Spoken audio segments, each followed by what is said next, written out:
Gracias por acompañarnos en este Coffee for Liberty. La verdad es que el día de hoy nosotros queremos presentar unos temas que son bastante interesantes para los que somos, digamos, muy afectos al tema de la libertad. Y lo que nosotros pretendemos con este tipo de charlas, además de ir haciendo procesos de divulgación del tema de la libertad, es ir aumentando el conocimiento sobre este tema y que cada vez más y más personas se sumen a las ideas de libertad que en realidad es que son ideas muy razonables, muy lógicas, muy buenas para la humanidad, para la vida. Lo único que necesitamos de lleno es empezar a estudiarlas y a conocerlas, ¿no? Porque desafortunadamente pues vemos que hoy día el contexto a nivel internacional es que estas ideas cada vez son más difíciles de divulgar, de acceder. Hay una fuerte campaña a nivel internacional, no es nada más de ahorita, esta es digamos una segunda o tercera ola donde hay una campaña muy drástica en donde se impiden que lleguen las ideas de la libertad y bueno, pues así es como desde hace mucho tiempo se han dado estas ideas. El día de hoy yo, su servidora, Ana Laura Chávez Velarde, yo soy catedrática de la Universidad de Guadalajara. Yo doy muchas clases al respecto sobre sistema político, teoría social y política, y uno de los temas que abordamos mucho que tiene que ver con filosofía política es este libro de ideas de Camino de Servidumbre de Friedrich Hayek. Este libro, bueno, no se alcanza a ver aquí muy bien, acá es una imagen donde, si quieres nos regresamos poquitito para el libro, así se llama, Camino de Servidumbre, le damos la que sigue, lo escribe Friedrich Hayek. Quiero comenzar a platicarles quién él fue, Friedrich Hayek. Él es una persona que forma parte de lo que hoy se conoce como la Escuela Austriaca de Economía. En realidad es una filosofía mucho más allá que solamente los estudios de economía, es muy amplio los estudios filosóficos de la escuela austriaca que tienen que ver con ciencias de la conducta, con psiquiatría, con economía, con derecho. Es muy profunda esta escuela y bueno, Friedrich Hayek forma parte de esta corriente de pensamiento, de esta parte de grupo de ilustres filósofos que salieron de esta escuela. Él nació en Viena en 1899 y fallece en Alemania, en Friburgo, el 23 de marzo del 92. Él fue economista, jurista, filósofo y además ganó un premio Nobel de Economía en 1974, precisamente con una de las teorías que refuta muy fuertemente las ideas de Marx y las ideas colectivistas. Es un hito, ¿no?, para los temas de la libertad. Él fue alumno, discípulo de Friedrich von Weiser y Ludwig von Mises, que de hecho fueron sus dos profesores que le revisaron la tesis doctoral. Y bueno, él hizo una defensa muy fuerte toda su vida hacia el liberalismo, y él estaba en contra de lo que le llamó las ideas colectivistas y planificadoras, que este concepto de colectivismo y planificador se lo debemos a Hayek, y además es muy esclarecedor para no tener confusiones en el debate ideológico sobre si es comunismo, socialismo, ya que en este libro que vamos a abordar él explica precisamente un tema que tiene que ver con la libertad y cómo ha sido mal utilizado el concepto de la libertad por el socialismo, por el comunismo, para confundir, y la gente pues por eso tiene tantos adeptos este tema, ¿no? Hay que tomar en cuenta, bueno, él escribió muchísimos artículos, muchísimos libros, fue comentarista, tiene una carrera muy prolija y productiva, además, porque tuvo muchísimos libros muy famosos, pero uno de los más famosos fue, ahora sí le damos la que sigue, Camino de Servidumbre, que en esta vamos a platicar un poquito del contexto de este libro y luego ya nos metemos de lleno a las ideas. Pero este libro lo escribe, si no me equivoco, la primera edición fue en 1944.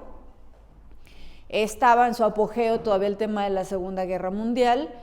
Él, polaco, nació en el Imperio Austrohúngaro, obviamente de familia judía, salió huyendo, pero también, aunque él era agnóstico, mucho tiempo se declaró agnóstico, al final de su vida se declara ya católico, pero sale huyendo pues de esta persecución, se va a Londres y él estuvo en muchísimas universidades. Una fue en la London School, en donde también estuvo en Oxford, en donde al observar a la sociedad inglesa de ese entonces, decide escribir este libro que relata cómo se cimentó todas las ideas que llevaron al nacionalsocialismo y al fascismo, ¿no? Y vamos a ver precisamente en este libro cómo se desglosa que las ideas del nacionalsocialismo y las ideas del fascismo provienen y su semilla son las ideas del colectivismo y la planificación, es decir, las ideas del socialismo y del comunismo, ¿no? Entonces, él hace un análisis de la sociedad inglesa y dice, la sociedad inglesa, en el momento en que la observa, dice, está construyendo su camino de servidumbre. Para entender el concepto de camino de servidumbre, se entiende la palabra como esclavismo, entonces como el camino a la esclavitud, ¿no? Y él empieza pues a relatar este libro, dice, Inglaterra ha dejado el camino de la libertad, está construyendo las bases del camino de servidumbre de una manera muy parecida como lo hizo Alemania después de la caída del Imperio Austrohúngaro con la Primera Guerra Mundial, y lanza esta advertencia. Hay algunas anécdotas de este libro bien importantes. Al principio no fue tan famoso hasta que una revista que en su momento fue como que la revista número 1 del mundo, Rise Digest, o aquí le llamábamos Selecciones, le pide una reseña, y esa reseña hizo que se convirtiera después en un bestseller. Es su libro más vendido y él tuvo que en ediciones posteriores escribir un segundo prefacio, tercer prefacio a la edición, porque se editó varias ocasiones. Si no me equivoco, tiene 8 ediciones este libro, 8 ediciones que se hizo, y le agregó, él escribió varias, pero él desde su prefacio inicial menciona que este es un libro político, en donde va a hacer un análisis profundo de la política, evidentemente desde las bases filosóficas, y tiene un posicionamiento político. Que por cierto, en esto fíjense muy bien cómo se parece a Marx, porque Marx también en un contexto de que desea hacer una metateoría filosófica, el libro más famoso de Marx, o bueno, el escrito más famoso de Marx no es ningún libro, es el Manifiesto Comunista, que también es un posicionamiento político, ¿no? Y de Hayek igual, a pesar de que tiene libros de teoría económica pura, libros muy buenos, su libro más conocido y más famoso es un libro político como es Camino de Servidumbre. Bueno, vamos a darle a la otra y ahí ya nos estacionamos un ratito como para que vean el contenido. Es un libro que tiene 7 capítulos, como les digo, habla sobre, estaban a la inversa, perdón, no tiene 7 capítulos, tiene 15 capítulos, pero tiene varios prefacios, ¿no? A la edición original, a la edición del 56 y del 76, ¿no? Y bueno, ahora sí ya vamos a entrar de lleno al tema, él inicia este libro hablando que en la Europa entre guerras, los europeos, en especial los alemanes, decidieron abandonar el camino de la libertad. Algo que se había gestado desde las ideas de la revolución industrial digamos, el desarrollo de la primera fase liberal en el mundo, en donde se da todo este boom del capitalismo. Pasaron unos años antes de la crisis del 29, sin embargo él dice ya el mundo había empezado a abandonar estas ideas. ¿Y qué fue lo que pasó, dice, en este camino abandonado?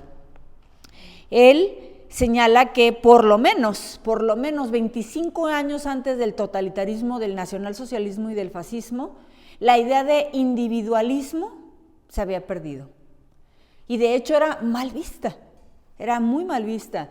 Se empezaba otra vez a retomar una idea negativa del concepto, porque ya existía antes del liberalismo la idea de individuo, que no existía como tal el concepto, se veía negativo, como egoísta, como persona poco colaborativa, ambiciosa. Tenía adentro anexado muchos conceptos negativos, ¿no? A la palabra, ¿no? Y se fueron alejando de las ideas de Adam Smith, de Hume, para ir adoptando las ideas de la escuela alemana y francesa, ¿no? Esencialmente sobre la filosofía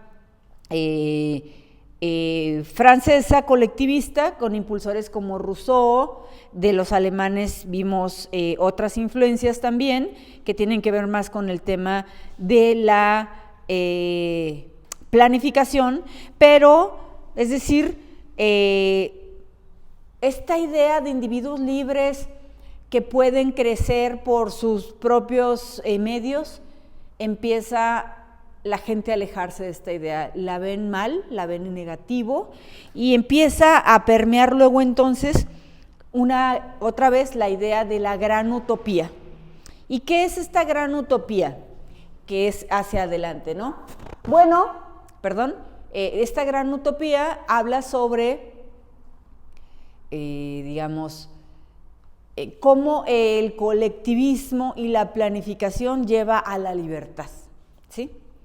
Y él dice, bueno, primero vamos a tratar de determinar qué es libertad, ¿no? Y a partir de la determinación de la libertad vamos a ver cómo la libertad en el liberalismo no es coercitiva, pero la libertad en el socialismo o en el colectivismo y planificación es totalmente coercitiva. ¿Por qué? Porque ya no se deja al individuo solo, sino que estamos obligados a crear una libertad artificial. Y en esta libertad artificial coaccionada por el gobierno o por la estructura gubernamental, pues deja de ser inmediatamente libertad, ¿no? Ya no es así.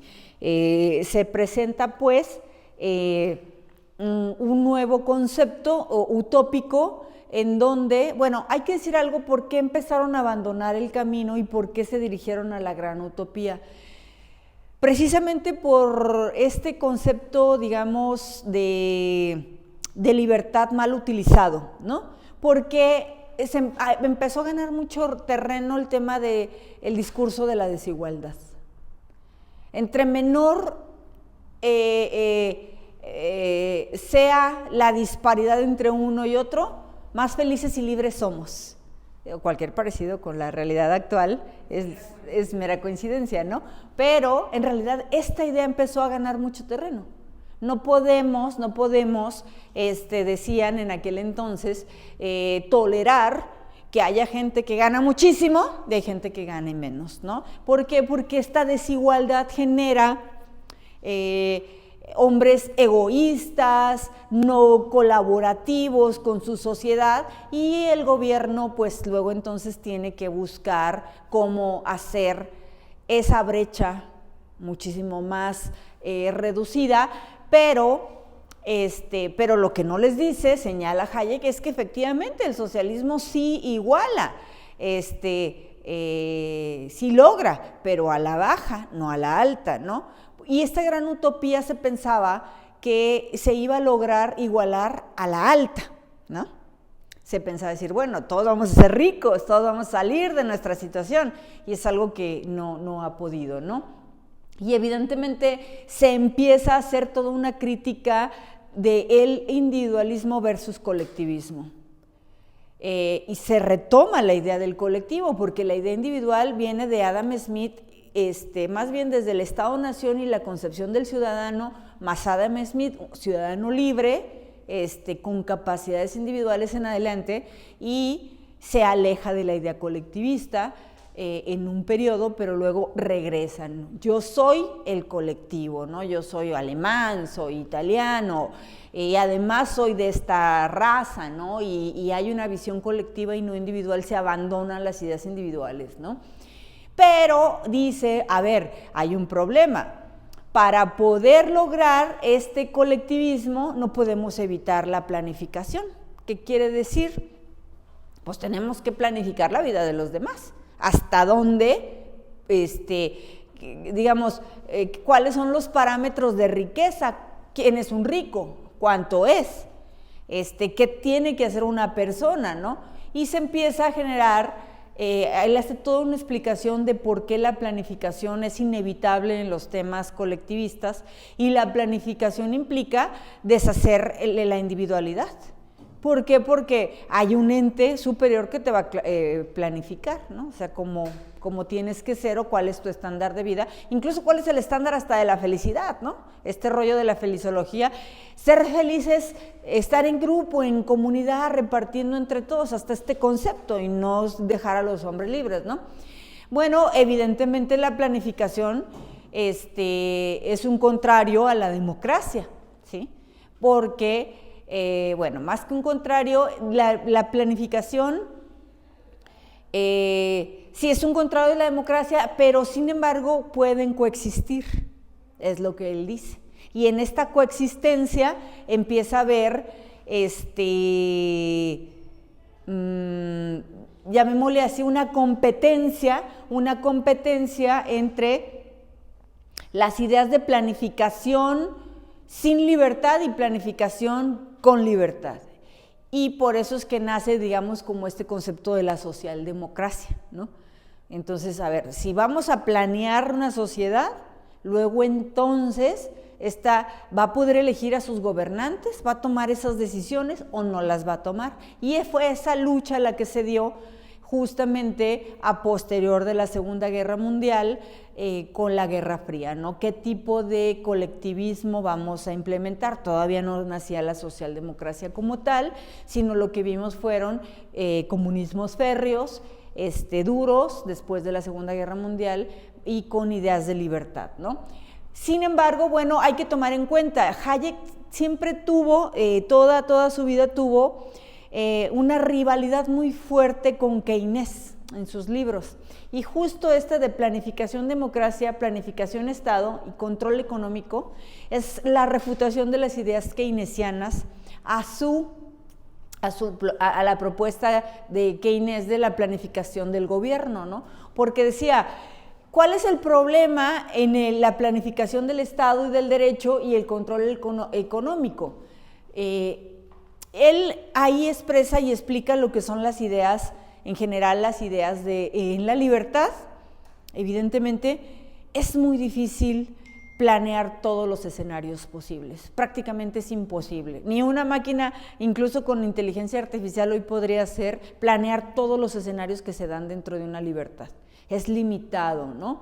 Y entonces lo que vamos a encontrar en los modelos planificadores y en estados en donde la Constitución señala esta obligación de planificar la vida del resto y de generar derechos colectivos, ¿qué es lo que sucede? Bueno, pues vamos a tener opciones limitadas. Y en las opciones limitadas no vamos a tener espontaneidad que nace en la libertad para el crecimiento y desarrollo económico. Siempre vamos a tener limitaciones. O sea, a mayor intervención del Estado, menos crecimiento económico, ¿no? Y claro, o sea, la verdad es que la historia le ha dado la razón a Hayek. hemos visto en muchísimos otros libros, de hecho él tiene otro libro, pero también Mises lo tiene, sobre este análisis de las intervenciones del Estado y siempre han sido catastróficas, ¿no? Y no nada más eso, o sea, hay por ejemplo, el informe de la Comisión Trilateral que se dio después de la crisis del 68, hoy tenemos el de... él escribe un libro también que se llama La fatal arrogancia, que habla sobre esto de la intervención, pero libros muy modernos de qué pasa cuando interviene el Estado, ¿no? Y ahí es cuando generamos, digamos, este tema. Bueno, una vez que hace todas estas planificaciones, explicaciones de qué es el colectivismo versus individualismo, lo que es la planificación, el Estado y la planificación, empieza precisamente a decir, bueno, vámonos a las ideas totalitarias, ¿qué es lo que está pasando? Y lo primero que él dice es, nos están vendiendo que el Estado nos va a mantener seguros. Y esto es una falacia. Ni siquiera un Estado puede mantenernos 100% seguros, pero es a partir de esta idea y del monopolio del uso de la fuerza pública que nos atrapa, nos quita esta libertad incluso de la defensa, de la legítima defensa, ¿no? Y en esta idea de la seguridad van reduciendo nuestros márgenes de libertad. Y en este margen de libertad es cuando ya nos van a ir atrapando, ¿no? Y después entra en un tema que para mí se me hace el mejor de este libro, este capítulo, dice, ¿por qué los peores llegan al gobierno? Y aquí les quiero hacer la pregunta antes de comentarles qué dice Hayek. ¿Ustedes por qué creen que los peores llegan al gobierno? Porque son los que gritan más, porque son los más agresivos, por los que imponen por la fuerza subsidiaria. Puede ser.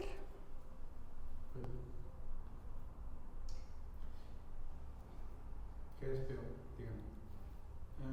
En esa escala de valores, quiere decir que los que se integran más a un sistema corrupto tienen mayores posibilidades de adaptarse a ese escenario, a ese ambiente. Por lo tanto, los que buscan llegar a eso no son necesariamente los que pretenden beneficiar a otros, sino beneficiarse a ellos mismos.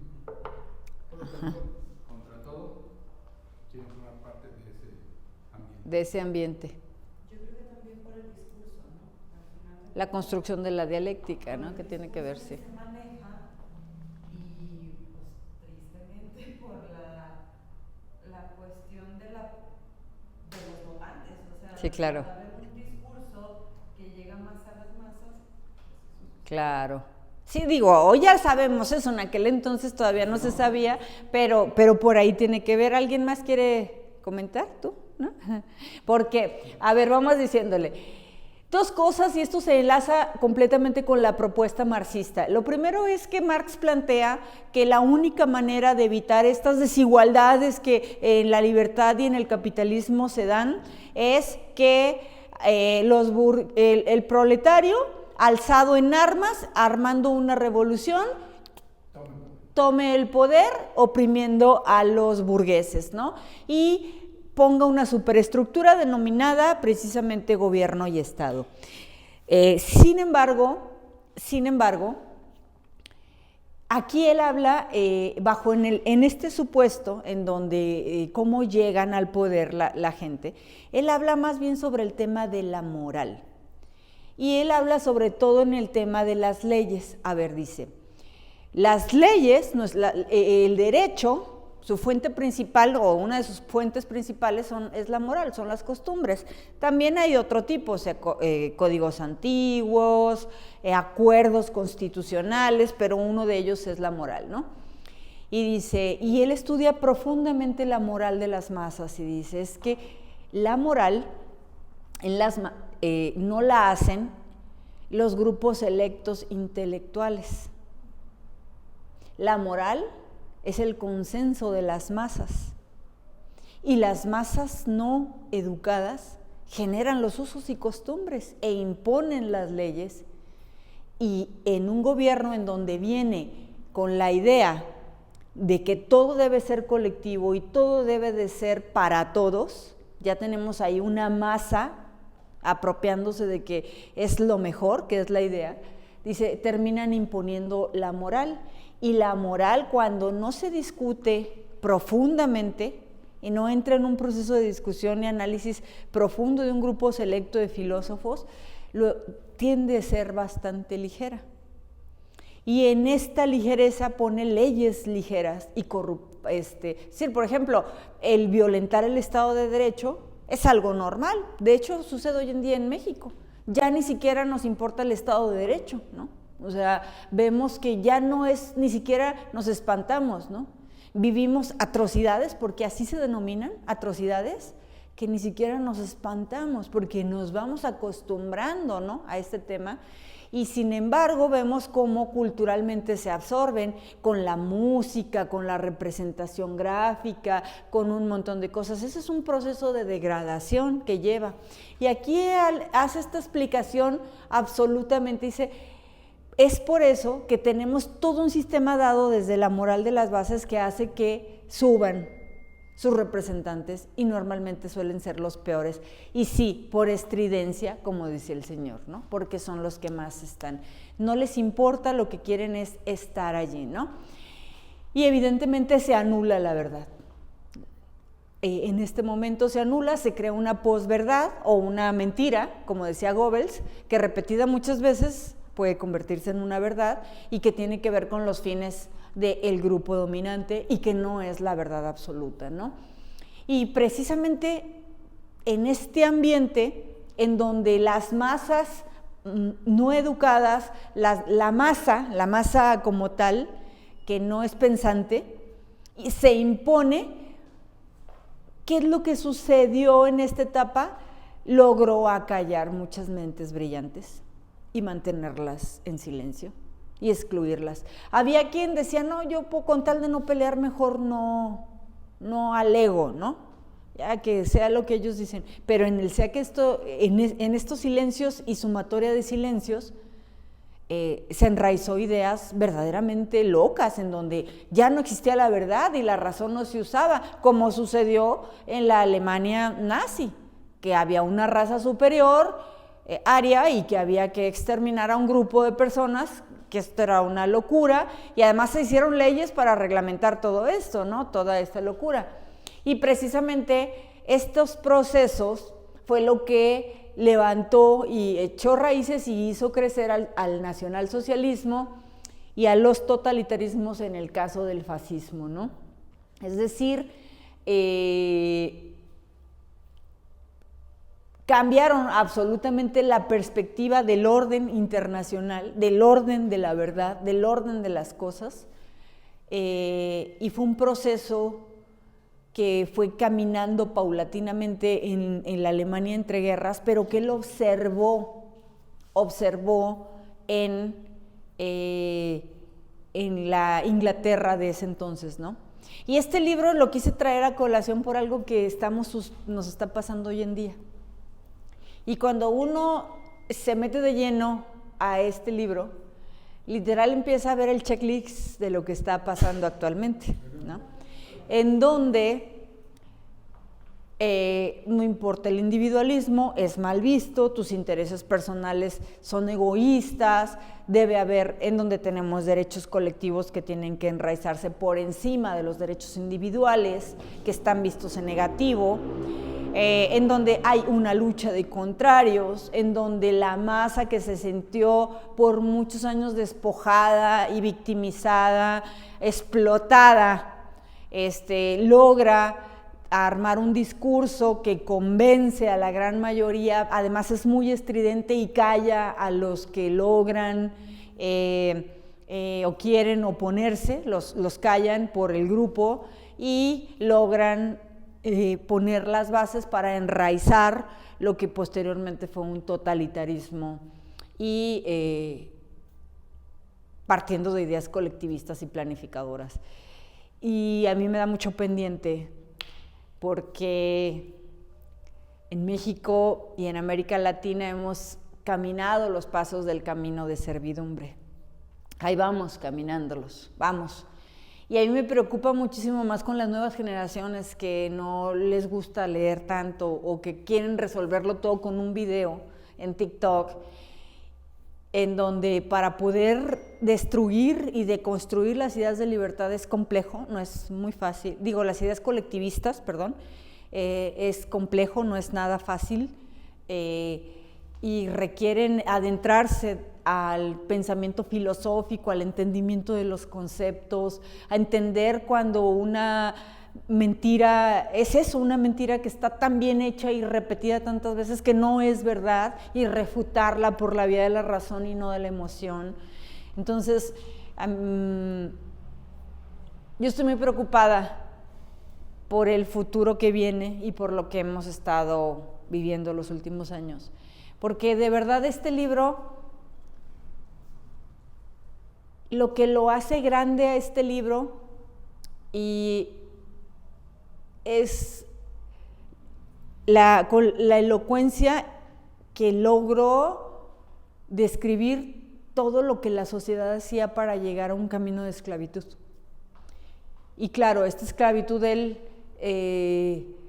la describe como las ideas totalitarias, nazistas y fascistas en ese libro, pero que hoy en día las podemos ver convertidas en lo que conocemos como progresismo. De hecho, tiene un capítulo en donde él habla, donde se llama Planificación y Democracia, donde habla, por ejemplo, estas ideas colectivistas que parecen nice, pero que realmente son bastante peligrosas, como las ecologistas o los grupos de derechos segmentados, ¿no? Que hoy en día es el boom de derechos, ¿no? Entonces, que habríamos que analizar y que a profundidad estas ideas pues provienen de una idea muy progresista, muy de fondo está las ideas colectivistas y planificadoras, ¿no? La escuela francesa y la alemana.